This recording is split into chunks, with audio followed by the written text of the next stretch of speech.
Welcome to Subramani. I'm going to answer some questions. So one question is from this 42-year-old. He's saying, life is about balance and choice. Based on this, how should I choose my asset allocation? So largely the question is about asset allocation. So, well, when it comes to investing, the balance and choice depends upon your temperament, your mindset and your goals, right? And of course the amount of money that you have.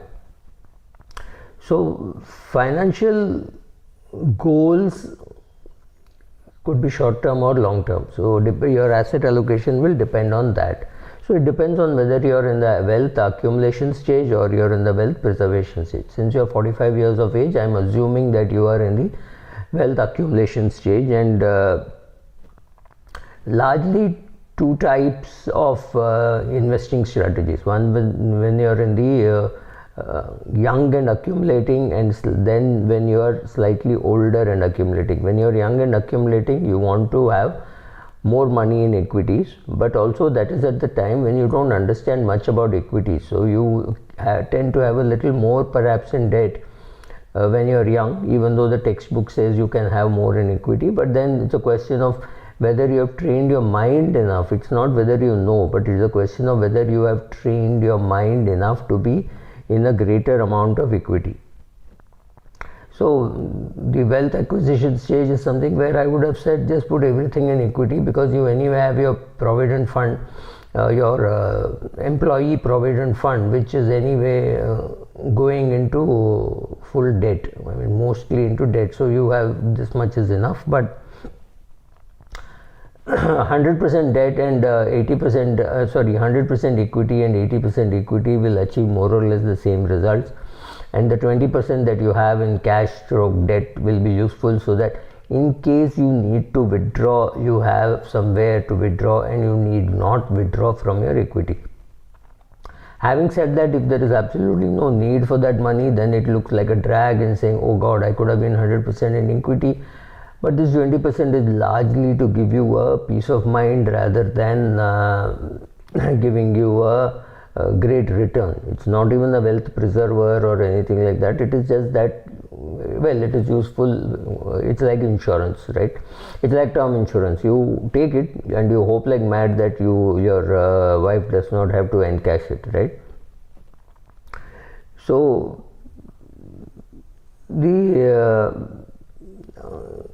high amount of equity can bother you if your mind is not well trained to be in equity. If you are trained to be more in debt, and if your family has invested more in debt, then well, you should be more into debt and less into equity. So let us look at it this way. For the wealth acquisition stage, 100% equity can work. However, it will not work because people will scare you out of it, and so you will not do it. So you will add a little bit of bonds to it. Now, none of these stories saying 80-20 will work or 100% will work are cast in stone. Remember, these have all been carried out in the US during time when the US markets were rising like anything, and US dominated the world militarily and politically and economically, which meant all that data, all that research, you have to take it with a pinch of salt. In US research could mean 20-30 people and they would just flaunt it as research. In India we need a much bigger base because we are not just one country. We are so many varieties of people, from a trader to an investor to an educated person to an uneducated person, dependent on somebody, not dependent on somebody. So to draw up a good base from which to draw conclusions in India is not very easy. Now, if you're willing to do a little more work, you could do well with a 10 to 20% in bonds. If you do about once a year, you may want to rebalance your funds in such a way that you continue to be at 10-20% in debt and the balance in equity. Which means whenever the market makes a major move, you might be pushed to saying, oh, let me reallocate. I do not know whether you need to do it, but yeah, there are many people who would do it, saying this is the discipline, saying I have to be 20-80 or 80-20 in equity and debt. So you will sell some portion of your debt and buy more equity when the equity market falls, and when the equity market goes up, you will sell some equity and buy some bonds. However, this makes it very tax inefficient. So if you can find a fund which is 80% in equity and 20% in debt, that will also take care of your life, because then you don't have capital gains coming and hitting you every time you rebalance. Secondly, if you invest this at the age of 45 and you decide to withdraw only at the age of 85 or say 80, which means next 35 years you don't pay tax. For this, it could even be a fund which is something like 70% in equity, 20% in debt and 10% in gold. That is also an asset allocation, and there are asset allocation funds available like that now. So you could look at, then you also have to look at risk and saying, well, the bonds will smoothen my ride, and the more that I hold in equity, the better the returns that I will get. This is true over very long periods of time, though of course over short periods of time you can be made to look like a fool by the market, where there was a 10-year period when the ultra short bond fund outperformed the IPRO Discovery Fund. Both are top funds in ICICI, but that did happen, right? There was a time when that did happen. You're going to be, but remember that to hold stocks, you have to be mentally tough enough not to panic when they plunge. In fact, to buy more when they plunge, that's not easy. And make no mistake that they will plunge. And it is not about knowing what is to be done. It is about doing it when the time comes. It is about training your mind about what to do when the situation is tough. I can teach you all the theory that when a tiger comes near you, all you have to do is stand still. It will sniff at your feet and go away. But the question is, will you be able to stand still and really do nothing when a tiger is so near you? Right? Usually at the most unexpected times we behave very, very irrationally, and that is not your fault. It is a problem of fear, right?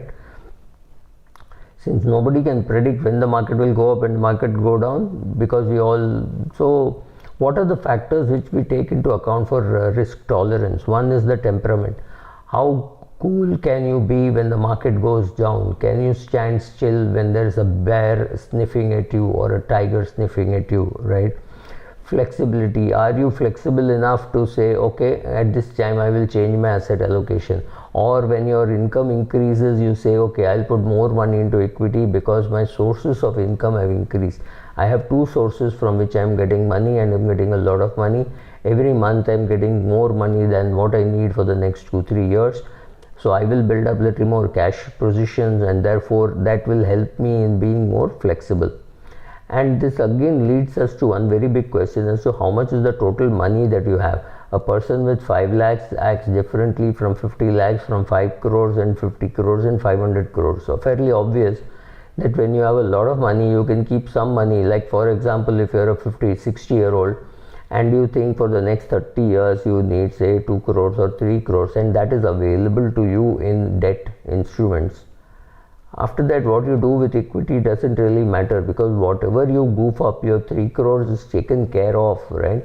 But when you have only 45 lakhs or 55 lakhs and you're already 54 years of age or 53 years of age, and you know that you need about 5-6 crores, then panic strikes, then you act irrationally. That is the problem.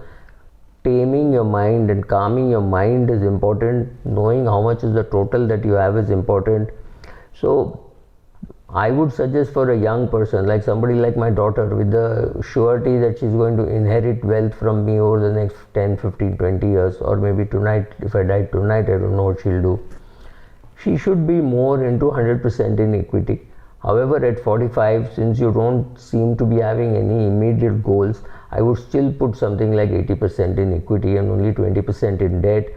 And at the age of 60, maybe I will come to about 60-65% in equity and the balance in debt, not before that. So like I said, you have to see how cool you are, what is your temperament, how much you understand equity, how much you understand debt, how much you understand asset allocation, and what is the total amount that you have, and how flexible you are, which will depend on the strength of your balance sheet. If you have various sources of income and you have a huge corpus, obviously the answer for you is going to be different from somebody who has a single source of income. Wife is a housewife, dependent parents, then obviously the balance sheet is not strong enough to take risk. True in business, true in real life. Thank you.